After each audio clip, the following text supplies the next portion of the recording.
Let's talk about stock transfers. So all inventory apps that have multiple locations, and they all support stock transfers between locations. But they do it in different ways. And here are the things that we need to be aware of that may mean that we need another app or an ERP potentially. The basic stock transfer is location A, location B, transfer X number of products. And as soon as you click that, they're off the stock in this location and they're on stock in that location, and that's it. The next step is to track, because it never really happens like that unless it's a virtual location. But if it's a real transfer, there'll be a truck going from one place to the other. So it will take some time.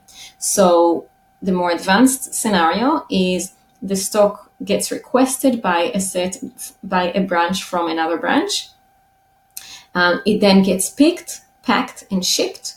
So it needs to go through that process. And then now it's off the stock in branch A, but it's still not on stock in the stock of branch B. It's now in transit.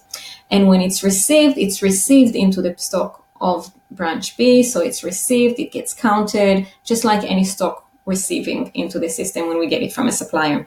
And then it's here. The third level would be to also account for the cost of that transfer. Because if I just transferred a box of something from Melbourne to Sydney, there's a cost involved in that. There was truck or airfare or some cost involved in moving the product from Melbourne to Sydney.